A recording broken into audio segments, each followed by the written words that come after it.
Ce qui m'intéresse, c'est de développer la notion de la création artistique et vraiment de dissocier ce qu'on peut avoir dans le monde sportif et dans le monde artistique.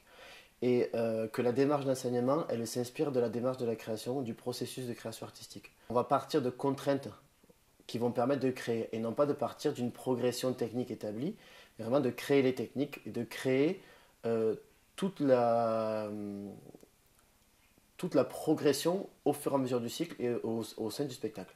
Il y a deux éléments clés au niveau du cirque. C'est que le cirque, c'est une présentation de spectacle, donc on est vraiment sur la dimension artistique. Et ce qui différencie le cirque des autres domaines artistiques, c'est le rapport à la prouesse. En danse, on va être sur le geste, et au cirque, on va être sur la prouesse technique. Et donc ce qui va m'intéresser, c'est justement ce rapport à la prouesse, c'est-à-dire dépasser la limite et faire en sorte que le spectateur il soit sur le waouh. C'est le waouh qui fait le cirque. Et donc si mon élève, le spectateur, il ne fait pas waouh, pour moi, ça ne fonctionne pas. À la fois, je fais waouh parce que ce que je vois, ça dépasse l'ordinaire. Donc on est vraiment sur une pratique extraordinaire.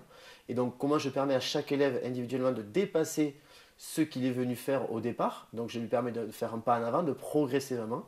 Et en même temps, le waouh, il n'est que l'expression de l'émotion que ça dégage chez le spectateur. Et donc en ce sens, je suis vraiment dans la dimension artistique, puisque ce qui m'intéresse, c'est aussi de faire vivre au spectateur des émotions et d'avoir une expérience, vraiment une tranche de vie qu'on va vivre ensemble et le spectateur avec les élèves circassiens. Au cirque, c'est l'émerveillement, sortir du monde banal, classique dans lequel on vit, et pour justement essayer de magnifier ce rapport au monde qu'on peut avoir. Et pour ça, on va jouer sur les limites de ce monde-là, et donc on va aussi être sur la peur, parce qu'on va franchir la limite avec le risque de la mort, qui est toujours présente dans le cirque, en tout cas de manière symbolique au moins.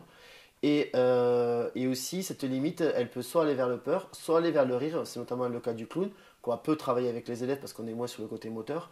Mais en tout cas, ce qui est intéressant, c'est ce côté subversif où le clown, il va aller chercher ce qui ne se fait pas de manière entendable. C'est-à-dire on est en dehors de l'entendement.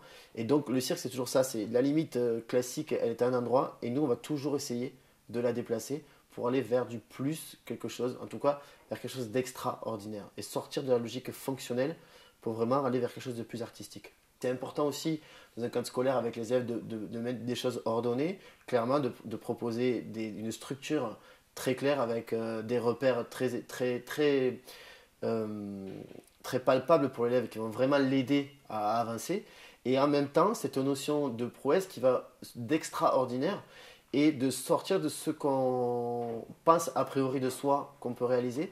Et en fait, permet de se rendre compte qu'on peut aller beaucoup plus loin que ce qu'on imaginait et que chaque élève est capable de faire vivre une émotion au spectateur et lui-même de vivre une expérience forte qui va l'obliger à dépasser ce qu'il fait de manière classique.